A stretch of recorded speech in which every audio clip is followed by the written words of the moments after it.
It's never be. I won't sing too much. There we go. Morgan, how are you today? Good morning. Happy Wednesday. Is This it is not the happiest of Wednesdays? the happiest of Wednesdays for this event. We've got some awesome people in our green room right now. I got my notepad ready. I studied. Well, Oh, I studied the best I could. I couldn't crash too hard. I mean, how can you study when you have both Jen and Brandon on the same show? It's Oh, just, I know. Shall we bring them on? let's do it. Let's Here we do it. go. Hello. Welcome, Hey, guys. welcome. Hey, Happy Jen. Wednesday. Hey, Brandon. Happy Wednesday. The Okay. happiest. The happiest. Yeah. The happiest. Well, folks, we always like to kick off our streams, our live shows like this with a question of the day. Sometimes it's related to the topic, sometimes it's not, but it's always something lighthearted and it helps people warm up chat. So we want to hear your answers. If you're with us today watching on, drop them in chat, say hello to our guests. So Nick, what's our question of the day? Ooh, I think Brandon will appreciate this one. Does hustle have any part in sales today? Ooh. Okay, so I was definitely a big constant hustler early in my career, but had to learn the hard way that it doesn't work. It got me to a certain stage, but to advance to the breakout stages, particularly in the enterprise space, it no longer served me. So yeah, I would say hustle healthy. That's the best advice I can give. Just before I ask Jen, I have one question for you. After reading your book, Brandon, have you read Essentialism? It's on my list. I haven't read it yet. Okay. Yeah. I can't wait to read it. It's Okay. really good. It's great. Jen. And what do you think? Yeah, Brandon, you wrote a post yesterday about some of your takeaways and kind of the bumps of selling in enterprise. And I loved that post. So if anyone hasn't seen it, check it out. It was yesterday. I agree. I think personally, I've definitely found myself when I made the transition from transactional to enterprise, believing that hard work was the right motion and just spending time like running my wheels and getting nowhere. And I think obviously I work for Challenger and a lot of my sales approach has been informed by that. When you look at the data, even the hard worker profile is one of the lowest performing profiles in complex sales. So I think, we have our own opinions about it, but it's also proven out in some of the research that we've done when you study high performers in a complex motion. Well, it makes sense. How many times have you guys been researching an account and then started writing your message and then didn't even send the message. Now you're researching something else. Now you're on LinkedIn and now you're going to go and get your phone numbers ready. And next thing you know, it's 2 p.m. You have literally done nothing. Anybody can be busy. And that's a trap that we often fall in. Yeah, I think I had to unlearn this one. Yeah. Just having worked for myself for so long now that I definitely learned the pros of investing time and energy and thinking the hustle was going to be the solution and you just got to put in the extra hour or the extra 30 minutes or you just got to push through.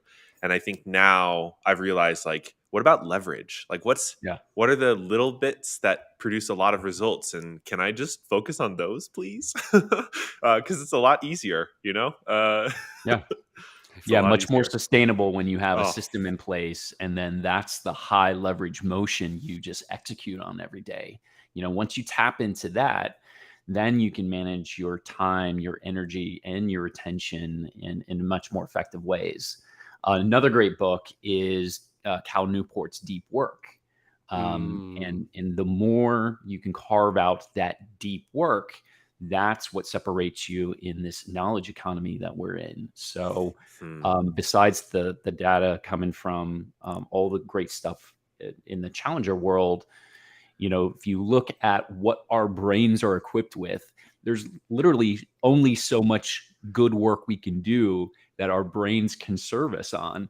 And if you try to go over that, it's diminishing returns. So this thought of 12, 14, 8-hour days, you're literally just doing bad work. You're just piling the bad work on top of more bad work.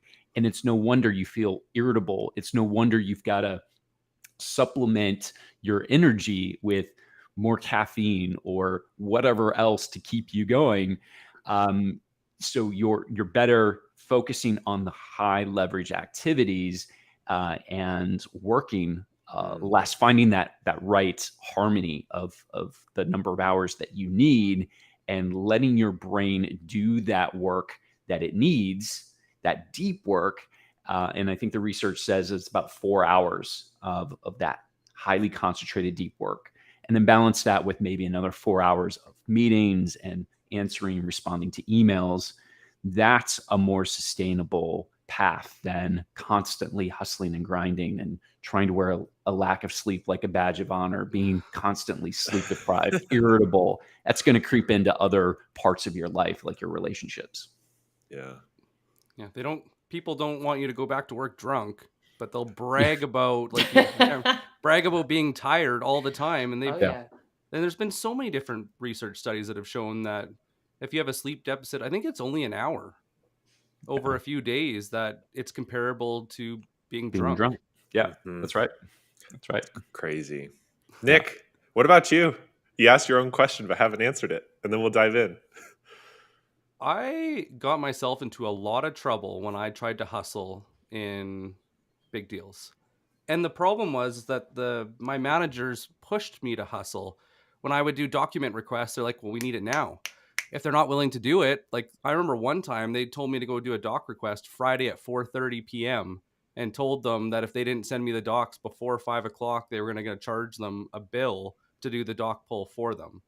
And so everything was rushed, and it created this rift. And I noticed that, but whether it was between me and management, me and the buyers, you create this rift when you try to rush things because you miss things. Yeah. And so, yes, you can hustle at the start to go in.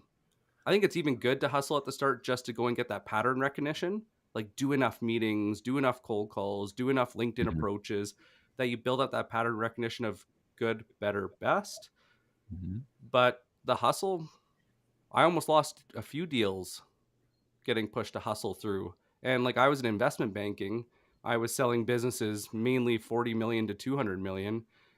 And you can't, so when somebody's whole livelihood is on the line, they've worked their entire life this is their retirement plan.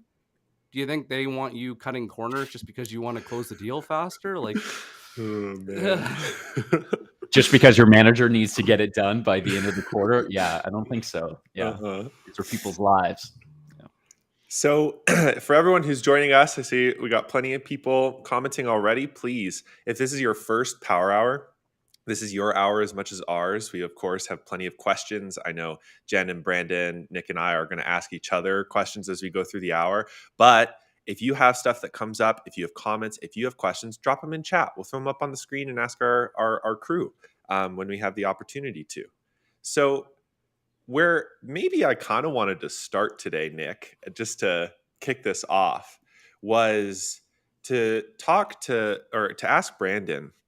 And you mentioned this in your post yesterday, and we continue to mention this just because it was a great post. But designing the buying experience. And this is something that I don't hear a lot in sales lingo. And it's funny because in a previous life as a brand strategist, like this is how I thought about your jam. Like this is my jam. I was thinking about first touch to customer success. How does the whole experience work? So for you, when you're navigating or thinking about enterprise deals, what are those fundamental keystones or fundamental ideas in designing the experience for the buyer to buy better? Yeah. So this was really crystallized when I joined a conversational AI leader, a company called LivePerson, in 2018. And we were literally handed the book Challenger Customer. And, so Jen, giving you a plug there, but it was eye-opening because it reinforced a lot of the ideas that I had already been doing in enterprise selling and selling enterprise for a late stage startup where I was before LivePerson, not true enterprise. So when I was leveling up to true enterprise and strategic accounts and working with Fortune 100, Fortune 50 level brands, the biggest thing I noticed, one, obviously you have multiple stakeholders. I think the Challenger customer outlines that you've got an average of 5.4 stakeholders who need to weigh in on a large, complex deal. And I was really trying to paint a vision of a transformation using conversational AI. So that is fundamentally a different type of sales motion than selling a transaction of, hey, you've got a problem, like, here's what we do. We fit in a box and it's simple plug and play. When you are dealing with multiple stakeholders, when you are dealing with complex integrations on the back end, if you're in the software as a service business in SaaS, that it's not going to be easy, that this client, this prospect, this brand needs a lot of effort, a lot of work. So that takes people coming together and wanting to agree on multiple touch points across that journey. So I took myself out of, wait a minute, this is not solving for how to help them sell or help them, or it's not selling them. They're already sold on, oh yeah, that makes sense. We need this artificial intelligence to make a better customer experience. If it was a transaction, that would have been very easy for them to just say yes to.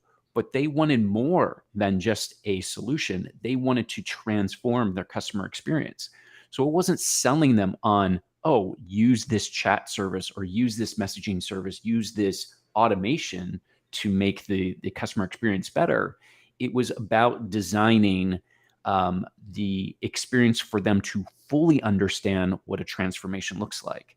So I think the key points were ensuring that I could link up with somebody referenced in the book as the mobilizer, somebody who had the energy and the impetus to want to drive this transformational change within the organization. So that was like key number one, because then it was helping them to fully understand what we were capable of, along with what the company wanted to achieve. And so when we could find that middle ground, then we could work together in unison to get the other stakeholders rallied behind that transformation. So that took good experiences every time we were engaged, whether that was in a presentation or a meeting or a demo or asynchronous collaboration where we were writing in their words, here's what the transformation for a new customer experience using conversational AI looked like. It wasn't me handing over our marketing materials. It was us co-designing in their language, their words, so that mobilizer could go and sell that across the 5.4, really many more stakeholders involved than just 5.4 inside their four walls. That's cool. I love that. Jen, is it nice to hear Challenger? It's so nice, Brandon. And I feel the same way. I think, like I said before, I've largely been influenced by the work Challenger has done. And when the Challenger sale got a ton of, attention, and the Challenger customer is like this forgotten child that we have that some people read and they're like, I like it better than Challenger sale. But I think for me, the biggest hurdle I faced in moving from more of a transactional, $50,000 price point up to a 7-figure price point was I was, to your point, Brandon, I was talking to whoever was excited to talk to me about the product, right? Mm-hmm. And I think in a large enterprise sale, one of the most difficult things is you are literally moving the Titanic. And to find that one person who throws their hand up and says, sure, I'll risk my political capital. I'll go ask for budget. I'll get 25 people in a room, which is all work in addition to the job that they have. It is really hard, right? Not a lot of people are crazy like that and will sign up for that job. And the way we activate them is rarely by talking about our solution. So as Brandon mentioned, right, it's not like, here's a shiny piece of marketing collateral. And they're like, let me get everybody in the room so we can talk about it. Yeah. It's really, I think the biggest difference between transactional and enterprise was my role completely shifted, that I was out there, to Brandon's point, finding something that the CEO, the board, people were pushing the organization to do, and then educating them on something that they may have missed based on my observations, based on my research. So I would never, in a large enterprise sale, lead in with an email or a cold call around, hey, I saw you're doing this. I'd love to show you our solution for that. It's really about, I've got to bring something to the table, almost like a McKinsey would, right? Like, I think largely one of the reasons they can sell as many 7-figure deals as they do is because they are bringing unique perspective to a business. And we as sellers, I think, sometimes undervalue how much unique perspective we have that we can bring if we just stop talking about our solution and our stuff. Yeah.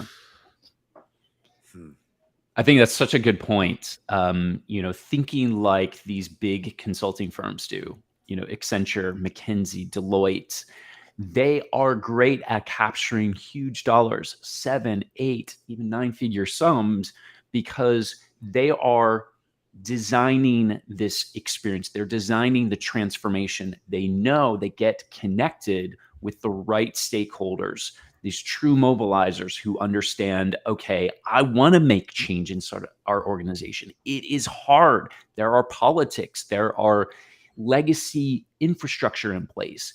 So they don't start with the product. They don't start with the solution. They go find the products and solutions in the technology companies. But what I found is when you can bring that level of insight as an individual seller, so you're sort of helping them to not spend $500,000 just to go talk with the consulting firm who will go take 9 months to just do that due diligence, bring that to them, right? But also have the benefit of being a direct liaison with the technology company. That's the happy medium. That's why I was consistent with selling 7-figure deals, not the traditional land and expand. Oh, let me sell a $250,000 accelerator program here, and then hopefully 12 months down the line. I found that where you start is where you're going to stay. And a $250,000 solution keeps you in a small box. It keeps you in that commodity box. It keeps you in the products and features. It keeps you in the, we're going to send out an RFP that we want you to respond to. When you level up and you get your prospects to think big, then you're expanding your audience. You're going to the deep blue sea where the whales are. You're going to naturally start to pick off the competition because you're talking about big stakes. You're talking about true transformation. But then you get them to think small. Think big, but then act small. I'm sorry. So thinking big with the vision, but then telling them very prescriptively, here's where we start. And then here's where we progress from there. So showing them that maturity model, that was a big thing that, again, the Deloittes of the world, the McKinseys of the world do extremely well, that we need to do more of as enterprise strategic sellers. Yeah, I think about it from the perspective of a buyer, right? If I'm on a call or I'm looking at outreach, what is it that I want to take to other people? I want to take an idea. I don't want to take something that costs money. I want to look like the smart person in the room. And I will tell you, I've had customers say, this is the kind of perspective and point of view I wish I had the time to uncover, but I don't, because I'm running from call to call and we're fighting fire after fire. There is a reason buyers attach to it so much, because they get very activated by ideas. What they don't get activated by is, here's a solution and it costs this much, and now you have to be the person who runs around the hallways talking about it. So I love the way that Brandon talks about it, because you really do need to attach to a thing that warrants the 7-figure investment. And that's another misstep that I made a lot. I would assume, hey, we can drive a 15-time ROI on this tiny problem. And I wasn't attaching it to a much higher problem. So to me, naively, it felt like, hey, that's a huge impact. But relative to them and the things they were talking about in ELT meetings and with their board, none of that stuff was on their radar. And I think one of the blessings that we have available to us now, and I saw this as a question in the chat, is there is so much information available at our fingertips. There is no excuse why I can show up to a call and not have pretty darn good assumptions around what that company is trying to achieve and how they're trying to get there. And so that's the other thing when we think about, as Brandon talked about, like the hustle culture and all that. Sure, could I send 1,000 emails and hope to get like one bite? I could. I would never do that. I would always be in favor of saying, let me go deep on what this company is trying to achieve and figure out what is their belief system and how might I change that such that they would then be interested in having a conversation about the place where we can help. Like that to me is time well spent. And I would spend far fewer emails. I would write far fewer outreach messages to different people. I would spend that time really deeply understanding it. And then one thing I love that I think Brandon, you do tremendously well, Nick, Morgan, you do this well too, is I would show up with that perspective where my customers go to learn. For me, it's LinkedIn. I've sold to companies that sell to homeowners associations and they play on Facebook. I don't care what your channel is, but figuring out how can I put that at scale? Because then it's not just one message, one target. You're teaching people where they go to learn. Yeah. If we go to the chat, one thing I'd like to go and add is before you reach out, how many of you do a value hypothesis? How many people take the time to go and read, do their research, and come to a meeting with an idea? Kind of like what Jen and Brandon are talking about is that consumer insight, that you have something that they never connected the dots because they didn't have the mental capacity or time to go and do it. And so when you're showing up to that meeting with that value hypothesis, yes, they're going to challenge you. Yes, they're going to check your numbers. But think about that. If you're not doing it right now, how would that change your conversation when you come in and you point out something either the CEO didn't know yet or the CEO is talking about at high levels in meetings you don't have access to, wondering how the heck they could solve it or why it's happening? Blake has a really interesting question, which I think dovetails with this, which is for anybody here on the call, like what tools are you leveraging for doing research on these companies? And I think maybe it's important to distinguish. Maybe we can tackle public and then we can tackle private. So wherever you want to start, I think I'd be interested. Yeah, I'll start because this is one I'm super passionate about. Like for a long time, I think it was an excuse like, hey, a company's private. We just can't learn about them. We have to do discovery on the call and have them tell us what they need. Again, we live in an era where we have so much information. My personal favorite tactic is to Google CEO plus podcast or CEO plus interview. And what you'll find is in many cases, big or small, private or public, the CEO is out there talking about their company. Companies in general, I think, are investing more in having a social presence and talking publicly about what they're trying to achieve. I have learned so much by watching snippets of podcasts about that CEO's belief system, which then help inform my outreach to a sales leader to say, John was talking about this. It sounds like you're trying to pursue it this way.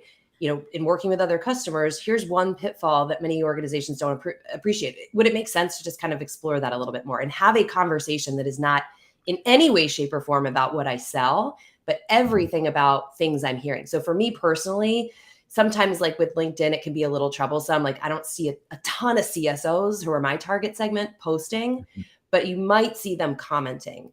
But in absence of that, like just Googling and trying to see, can you find an interview where they're talking about their business? But that's just one take. Yeah. I think Jen hits on something really important there is just keeping it simple. I think in so many scenarios, sellers and leaders like to overcomplicate things that I need a tool for every specific situation.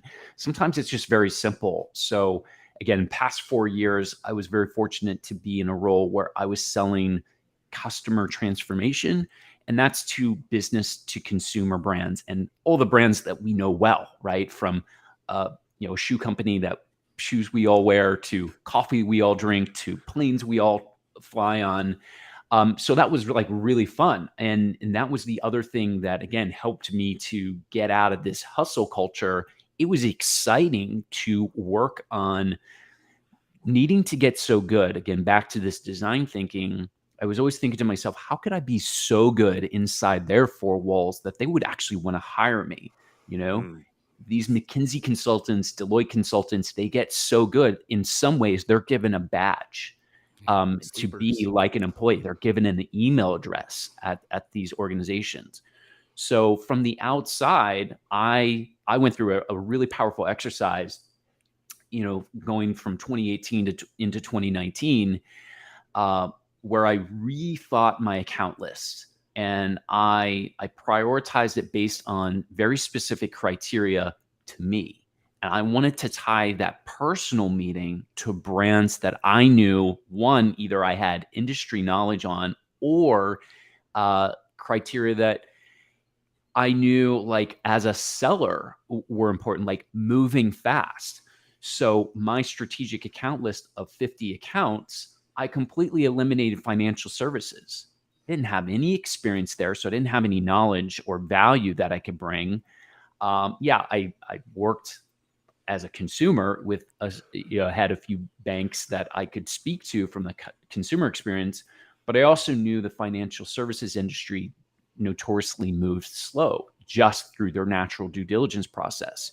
So that eliminated waste on my account list that I could go in on hyper focus, apply the deep work to an account list that was much more meaningful to me, industries where I knew I had knowledge, and then become their own customer. So I was in this unique perspective where I could have insights as one of their top customers, and also be in an industry where I knew I could transform it from a technology perspective. So blending those two things allowed me to have the excitement and the momentum that we need every day on these long sales cycles, and be really excited, but also have the focus and the concentration to do the deep work necessary to come up with those insights and share those insights.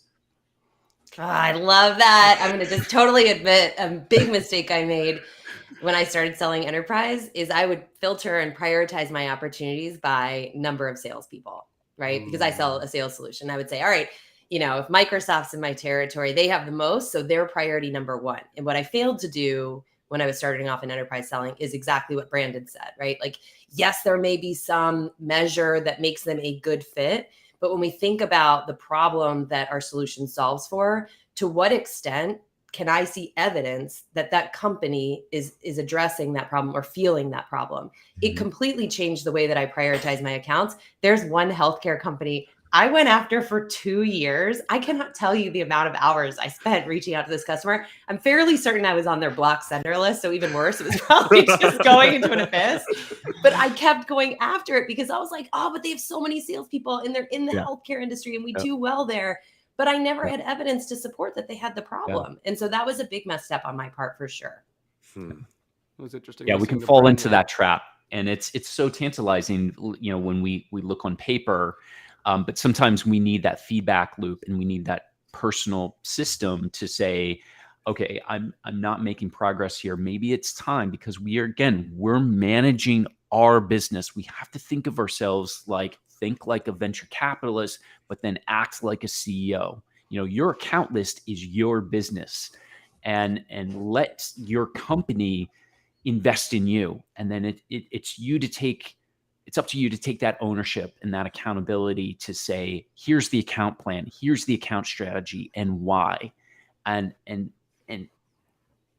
really fight for that, and say, here's the reason why I'm making the decision, and here's the data to back it up. So I think it's so important that we can fall in that trap. It's tantalizing. I got Apple off of my list, Walmart, the world's largest company, off of my list, because I knew there were other folks who were better served in the retail sector at my organization. And I knew I wasn't going to be sitting across the table from Tim Cook anytime soon. So I couldn't apply the transformation motions from my personal playbook that I could when I went further down the Fortune 500 list. I was going to be stuck. Apple was going to dictate the terms and say, no, our way. We're going to draw you through. You're going to talk at these director levels out of their Austin offices, and you're going to be stuck in this small little world. We're not going to talk transformation. We're going to do it our way. Same thing at Walmart. So I needed to make those decisions at some point for my business to say, okay, I'm going to double down on, the companies that are in the, 40s, 50s of the Fortune 100 list. That's where I can get 7-figure deals done, and I can move in the time horizon that makes sense for me, which was trying to close a 7-figure deal within 12 months. Yeah. Last thing I'll add to what you said is, I think sometimes it's really easy we convince ourselves that everybody needs what we offer. Like, we sell sales training and transformation. everybody needs it. Nobody needs it. It doesn't keep anybody's lights on, right? And it's like, wouldn't you want your sales reps to be better? Sure, but I've got a million other things I need to do. Like, that's where I get really, really hyper focused on. I need to convince myself out of that type of talk. And I need to say, what is a statement? What is a comment? What is something someone has said in that organization that allows me to believe that they see the problem as big as I do? And if they don't, how am I going to change their perspective? And that's where I think like social and our email outreach is really useful. It's not to get them to want to take a meeting with us. It's to pepper in ideas that get them saying, maybe I should think a little bit differently, or maybe I should at least explore the problem in this manner that I haven't thought about. And that, I think, is another big difference between transactional and enterprise. Like when you look at a transactional cold outbound motion, candidly, you could probably get away with a ton of just like, here's the problem we solve and here's the solution we have for it. Do you want 15 minutes? Brandon, I don't know about you, but like those emails never worked for me in large enterprise. And if they did, it was with a talker, right? And they're like, sure, tell me all about what you got. And I'm like, okay, cool. What are you going to do with this? No, that doesn't go anywhere. Yeah. That's a problem. Yeah. Nice people Nick? talking to nice people doing nothing. Yeah, right. That's a dead end for sure. Yeah, you're looking for those breadcrumbs, and it's just something as simple as turning on Google Alerts. You're talking with really large enterprises. It's very easy to know at the contact level who are the key stakeholders. Set up a Google alert for that person. Follow them on Twitter. Follow them on LinkedIn. See where they are speaking. Chances are they're putting something out there and you want to engage with their content. You want to understand, follow them on LinkedIn and like their posts. Connect with others so that they see that you're connected with other people at their organization, and then start to build a relationship. This is something that takes patience. This is going to be a slow, deliberate, strategic build. So you do have to be very intentional and deliberate with all of your actions. And then when you feel like you can add value, thinking again like a designer, thinking like a consultant, hey, now is the right time. Actually, I do have a perspective. I have an idea. I have an insight that would help them based off of that post or based off of that thing they talked about at that big event. So if you're feeding your system with the inputs, then you can have naturally a good output, and you can guide your decisions based off of, this little system that you build. Again, keeping it simple sometimes is the best way to do it. Totally. Yeah, Nick?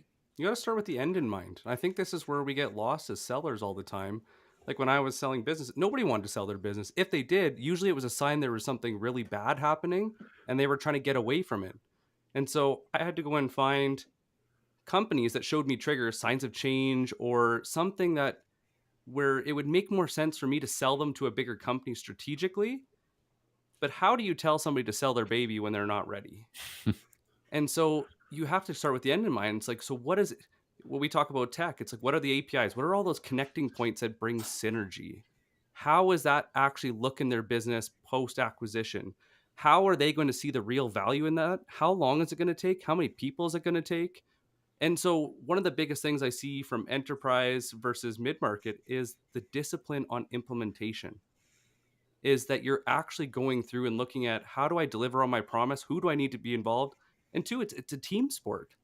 Yeah. The one thing that nobody talks about in enterprise, except for you guys both do, is that you don't do it by yourself. You pick your team of Avengers to go and support you that are really good at one piece, and you coordinate them all together, because you can't do everything.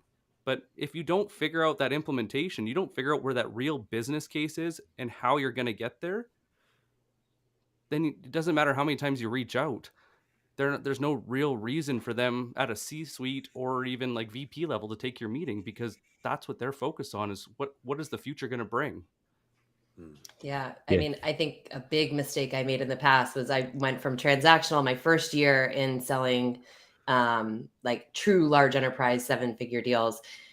I wanted to be the hero, right? I was so obsessed with, I want to prove to everybody that I can do this and I can do it on my own. And upon reflecting on it, I think I would have closed it faster had I not, because part of the problem with selling a 7-figure deal solo is you are the only interface between that customer and you. And what kind of crazy customer is okay just being like, sure, I'll take Jen's word for it. Like they want to see the experience. They want to see that this is not just a sales experience that a great seller delivers, and then the quality of the customer experience is vastly different. If I could go back and do it again, I would have brought others in much faster. And I think sometimes it's much more about letting up control.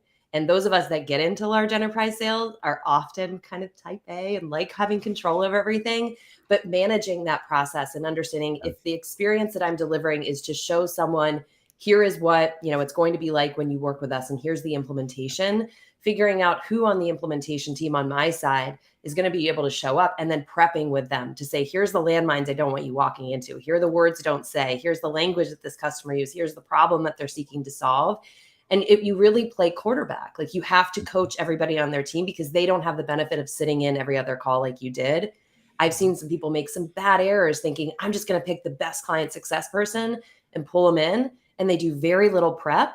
And it's no wonder why the call doesn't go very well, right? Like the context is so essential in enterprise. Yeah. Goes back to designing that good buying experience. So everything that Jen outlined, those are pieces to designing a good buying experience. I've seen so many sellers put themselves in the hot seat by not doing that prep. Just schedule every time with, even if it's with your solutions consultant, schedule a time pre and post every time you interact with the clients. And I always made it a principle. So a part of design thinking is you're using principles to sort of guide your decisions. And that helps you, going back to the deep work and taking that cognitive load off of your brain. We have so many things coming at us. Emails from our prospects, emails from our clients, emails from our coworkers, our leaders, Slack, social media. There's so much coming at us that we need to take that decision fatigue away. And a way to do that is operating off of principles. So if you have these simple rules in place, this is how I operate. This is how I design a good buying experience for a large customer. You have those things in place. I will always make it easier on everybody I engage with, client side and internally. If you do that, you make your job easier. Again, getting away from this idea, I have to do it all myself. You can if you want to sell a 7-figure deal fast and consistently. You just simply can't. And you're better off sort of outsourcing a lot of those things. Negotiating contracts, there are much better people suited. There's a quote I live by, which is, I am a generalist with my skill set, but a specialist with my outcomes. Meaning there are so many better negotiators out there, much better presenters out there, much better people showing what it's going to be like to be a customer of our organization because they run operations, they run customer success. I can't be that person. I'm going to pull them in, make their job easier, just like Jen was saying, and tell them, here is their terminology. Here's what they call their customers. Here's what they call their employees. Don't call them contact center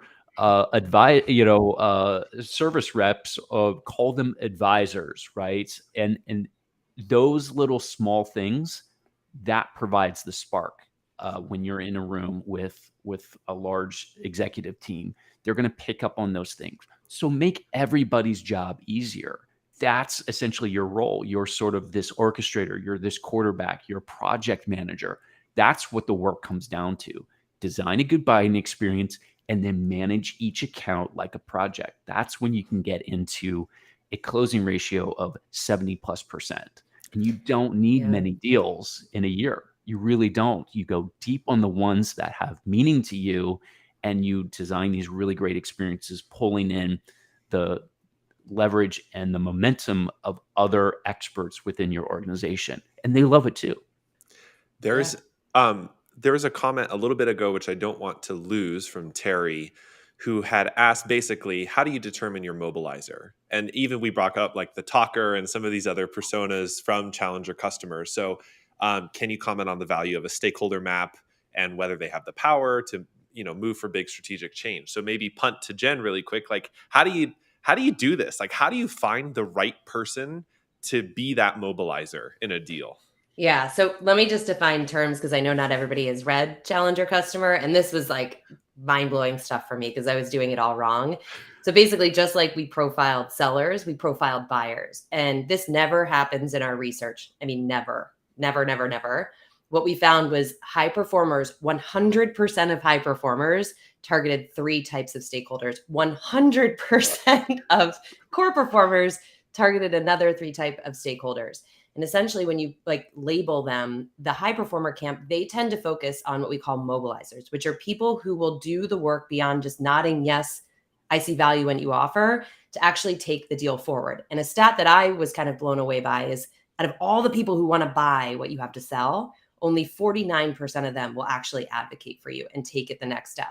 In enterprise deals, you cannot sell it alone. You absolutely, to Brandon's point earlier, need someone working with you inside of that organization. And that's what a mobilizer will do.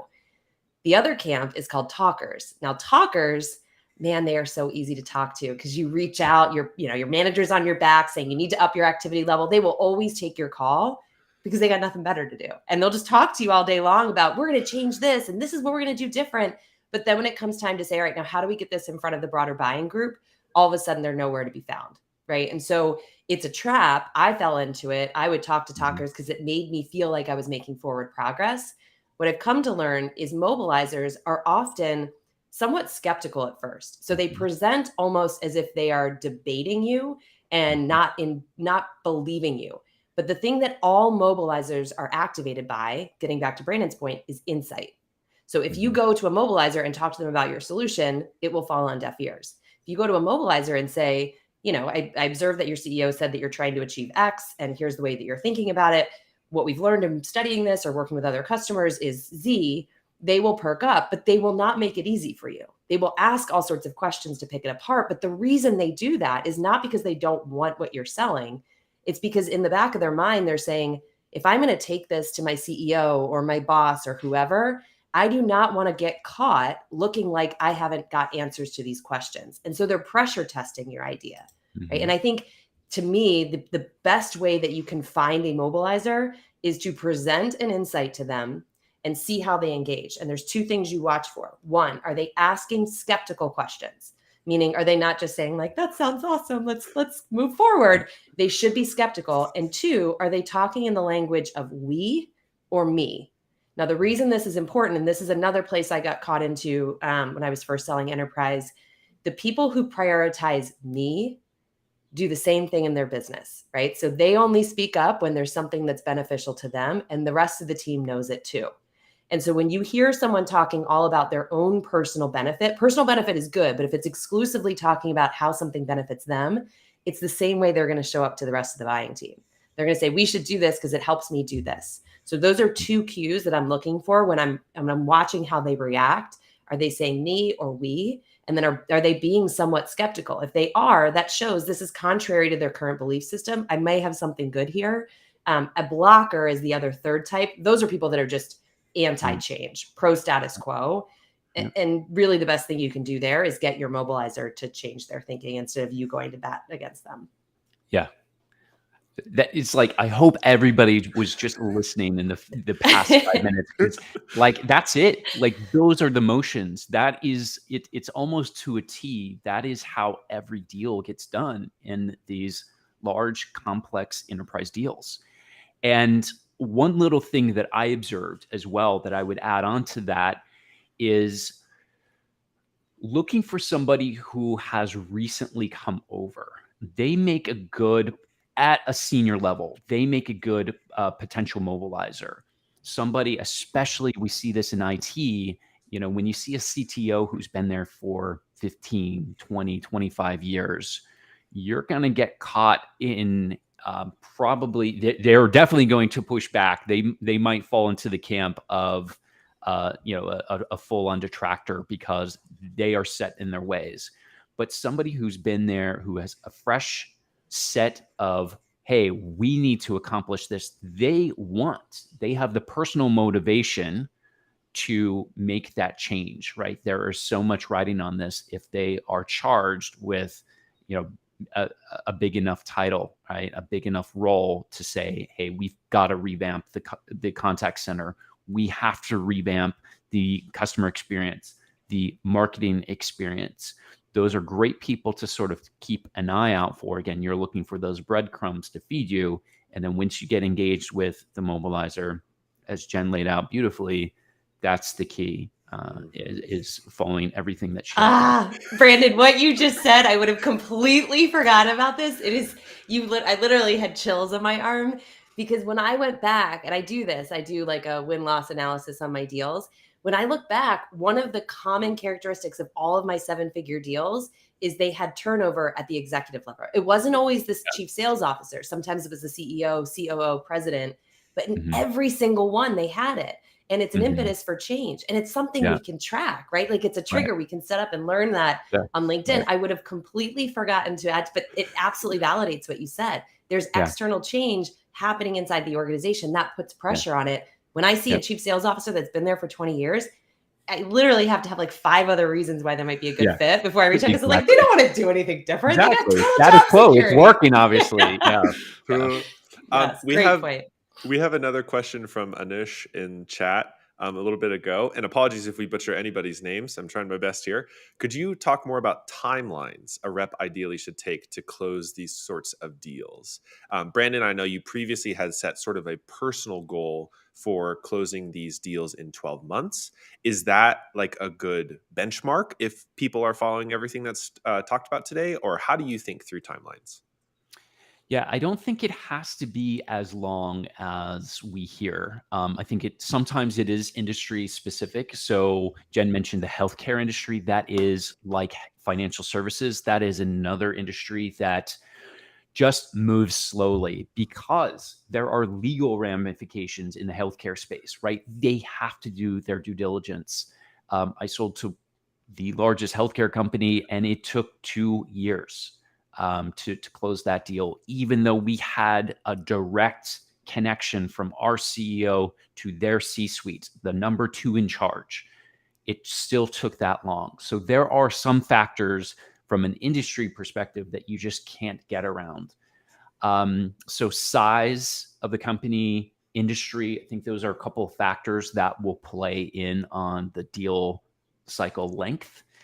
And for me, I wanted to work within industries that could move quickly. So that was a part of the filter criteria that I used, that I layered on. And sometimes that's just going to take experience and that feedback loop, and the better as a business operator you can get at understanding what those things are through a good deal win-loss analysis, and start to dissect that with curiosity. I'm always a big fan of using curiosity after every deal, a win or a loss. Really dive deep, just as you would dive deep right? That's the discipline. You need discipline at the start. I call it flexibility in the middle, and then curiosity at the end. If you're using curiosity on your deals, it's going to be that feedback loop of saying, interesting. Here are some insights. This is why this deal took a little bit longer. There wasn't a transformational change, or I lost this deal because of X, Y, and Z. So I don't think there's a set number you can necessarily put. That's going to start to become a personal number of how long deals will take. And it's going to be, this loop of being disciplined at the start with your research and coming to, with a good organization and insights, the flexibility in the middle of that sales cycle to sort of be okay working and collaborating and understanding, oh, well, maybe this is a false mobilizer. I need to, change track and find a true mobilizer, and engage with them. I'm going to need to be flexible there. And then curiosity at the end of that deal cycle to really analyze what went well. So I double down on that. What didn't go well, I need to erase that going forward on my next deal. Yeah, I mean, I would say here we've seen 7-figure deals sold as quickly as 3 months, and 7-figure deals sold as slowly as 2 years. And I think the determining factor often when I reflect on my own 7-figure deals is access, whether that is my direct access to the buying group or my mobilizer's direct access. The more access we have, the better it seems to move quickly, where it can be really slow and a slog. And frankly, some deals are just this way because of the culture of the customer that you're selling to. When you have a highly decentralized organization where there's people are just not in rooms together, but you need them to come together on this problem that you solve, it just expect it's going to take long. And that's where I think we have to have patience. I think selling large enterprise deals teaches you a lot of patience. We can't think about quarter close. And I wrote about this the other day. That was one of the big failure points. Like I was operating on hopium and thinking like, I think I can close it because they want to do it. And I completely missed asking questions around procurement and legal. And I could have been running some of those things concurrently from the point at which I had buy-in, but I waited way too long and then started it after. So I think one of the other things I've learned is where you can run different parts of the sale concurrently. Like, okay, we've got buy-in. Let's at least see if they'll start reviewing the MSA terms, because for some companies that'll take 2 months or 3 months. And that way, as I work on these other elements, I'm shortening my cycle by just meshing these two things together. So part of it's just experience, right? Like I wish I knew this stuff going into selling these deals. I didn't. I learned. It still closed the deal, but in retrospect, it could have been much faster. That's how we get taught. We get taught to go linear. Yeah. And if one of the biggest things I learned from win-loss is there's clusters in every industry of activities. And if you, going back to Brandon's book about routine, like have your routine down, build those clusters into routines, and don't focus on like how short you can get it. Focus on shortening the times or those clusters that take the most time, dealing with procurement, legal, financing, whatever it may be. Put them into a cluster so that you're tackling that cluster all at once and you're staying ahead of it in your discovery so that you're starting that routine sooner. It doesn't mean you're rushing it. It just means that you're managing the expectation and bringing the right people to the table. Yeah. I'll add, there's a story one of our clients told us. I won't say their name because I know they hate this story, but they said they had a massive 7-figure deal. It was like going to be, a blessing for this company. They had the CEO as their primary stakeholder. They had it all teed up to sign June 30th. The guy's like, I'm signing, we'll get this in, we'll do it on the last day, really make an impact. And then June 30th came and went. And then the next week, the seller is freaking out and finally got the CEO on the call. And the CEO said, yeah, I didn't actually realize I don't have signing authority to sign this amount. I need to have board approval first. And our next board meeting isn't until next month.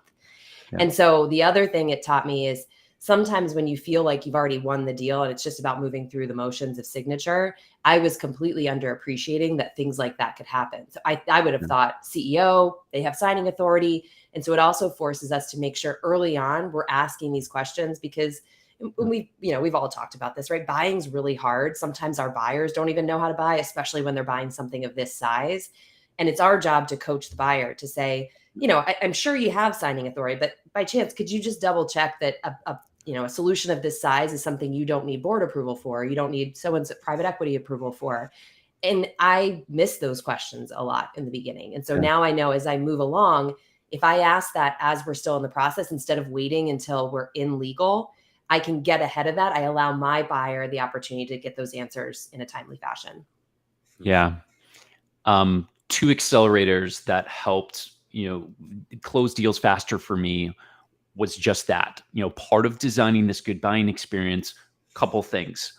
One is asking the right questions and showing them, here's how to buy this transformation, right? Here are the steps that we're going to go through.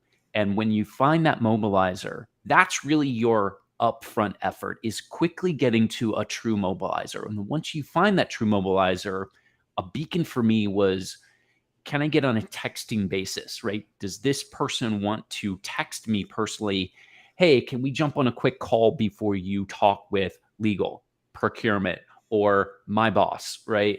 So those were always beacons that I knew, okay, this is somebody who's ready to co-design something together. And I know we can work together. We can put something about how we talk about the world and how we have a distinct point of view. We can put it on their paper so that they can translate it in their terms, their terminology, and go to their C-suite and say, we need to do this. So asking the right questions and showing them, Here's how you buy a transformation. Here are all the steps. Can you help me understand how that's done in your organization? Can you help me understand when you've done this in the past in other areas of the business, how this works? So outlining that. The second accelerant was getting to a design session, or what I called a lighthouse workshop. The sooner I could do that with the mobilizer, and the mobilizer would naturally bring in the right folks inside their organization to do this session. And this session isn't a one-way street where it's us presenting. It's literally getting a whiteboard and a marker and us passing the pen and designing this collaboratively, coming up with ideas together. Again, using principles that we know work at our organization with other brands who are maybe 18, 24 months down the road. We'll use that as, hey, this isn't what you should do exactly, but here are some ideas of how this could work inside your brand.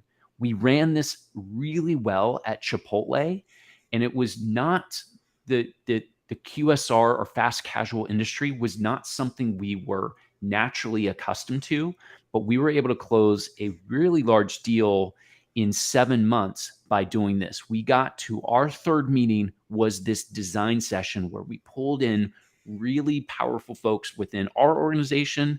That was my role. And then Nicole on Chipotle's side, the mobilizer, she pulled in the key folks. And from that third session, that's when the magic happened.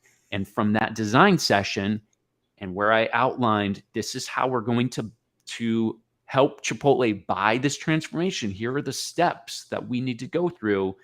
Then Nicole and I could get to work asynchronously, meaning what happened outside of the sessions and the meetings, we could work together on a document that internalized this, that she took to Brian Nickel and the CEO signed off on, again, months after that third design session, that lighthouse workshop we did. So asking the right questions, understanding how they buy big things, those are key things you need to suss out early and get into the mobilizer early. And then as quickly as possible that you can get into a design session where you're co-creating, that's a good indicator that you're going to close a deal sooner than later.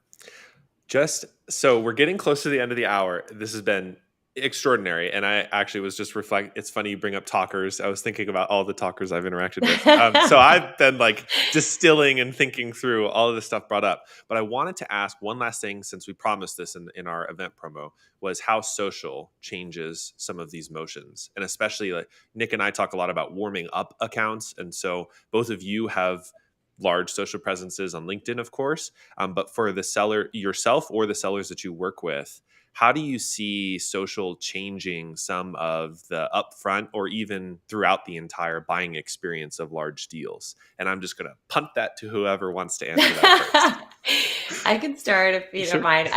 I'm going to admit something, and I know it's probably going to get me in a lot of trouble, but I'm going to say it because it's the honest truth. I have not made a cold call in over 2 years, not a single one. And it is because the time I would have invested making cold calls, I've invested into building out a personal brand where I believe my customers go to learn. And so just this morning, right, I had a CEO of a company reach out to me and say, hey, I've been hearing a lot about Challenger. Honestly, I'm on the fence. I'm skeptical about it. Could we just have a call? And what I'm doing is I'm building trust, right? I think what buyers are very concerned or skeptical of is they know if they fill out that lead form, you're in somebody's sales cycle, right? And nobody wants to be sold to. And so I think buyers wait as long as they possibly can and do as much consumption of learning on their own, because that fear of, I don't want to be nagged 50 times a week by a seller who's trying to close me in quarter. And so I think what I've found social be great at is not about talking about my solution, but actually going out there at scale and talking about the problem and how it's misunderstood. That to me is where you can get people to bite and say, I want to learn and I want to learn from you. And I think the advantage that gives us is when we are shaping and contributing to their learning, it eliminates, like in my case, that they go on, they Google and they read somebody who hates Challenger's white paper on how bad Challenger sucks, right? Like I just want to be part of the learning process. That to me is the biggest place where social is beneficial to me. Yeah, I think Jen is spot on there. I wouldn't add much other than it also helped me personally coming online, particularly on LinkedIn, and posting every day, not just reposting what my marketing put out there, those white papers that we know don't get traction, but disseminating that in my own words. Here's what conversational AI could do to impact a really large retailer, a really large airline. I wanted to put it in my own words and then even take it a step further when I wrote, say, like a blog post about it or an article. And I did that every single day. One, it was helping me create structure to know here are the top 3 things that when I engage with a mobilizer, when I'm engaging with a new brand, here are the top 3 things I get asked all the time. So that would be fuel for my content. So I'll just post about that every day. And I'll do it in my language that I know resonates with a head of a contact center, a head of customer, digital at a really large brand. That's what I would do. And then in the moment that they would quickly look up my profile before we meet for the first time, well, guess what? They see a whole feed of me talking about questions that they're likely going to answer in this meeting. So that was one piece. And then the second piece was writing this stuff actually as a socially anxious introvert helped actually me present better. When I wrote about this stuff, I could crystallize my ideas much better when I was in the room. So those were 2 really key areas that helped with, creating content and showing up every day. Man, I'm going to do a little happy dance about 2 all that. fist bumps to that. We'll raise the room. All right. We are at the end of the hour, sadly, because I feel like I want this conversation to continue on for like the rest of the day. Honestly, we could just stay on this live stream. But I wanted to thank you both, Brandon and Jen, for joining this special Power Hour. And we always like to invite our guests. Where can people find you? Where should they follow along? Here on LinkedIn? Certainly for me, LinkedIn is the best place. It's where I am most active. So feel free. I did write a book about my experience of selling 7-figure deals and earning 7 figures. So that can be found at 7stepsto7figures.io. But everything I post about is all on LinkedIn. Everywhere you can engage and dive deeper on the stuff that I put out there to the world, all on LinkedIn. Awesome. Yeah, highly recommend Brandon's book. It is a very, very well written, not just thought leader perspective, someone who's done it. And I think that's so important in this particular topic. For me, same thing, big on LinkedIn. I love connecting with people. I love answering questions around, hey, I'm running into this. Have you seen it before? What would you do? So don't be shy about that. And then every week I host a podcast called Winning the Challenger Sale and bring in different people who think like challengers. Brandon, I'm going to get you on it and have them explain how they do it. So that is another place to find me. But Morgan, Nicholas, Brandon, this has been so fun. I candidly have learned a lot too. So thank you. Thank you so much, guys. It's 2022. No seller should ever have to suffer in silence. If you guys need help, ask. Reach out in the DMs. Don't take the time. Shoot us an email. We're not going to charge you. We'll support you. Like it's 2022. And thank you guys so much for talking about such a big topic and clearing the air about something that we're all wondering. It really means a lot to have you here, and we can't wait to have you again sometime soon. Definitely. Thanks. Thank you, everyone. Thanks, everyone. This is great. Bye.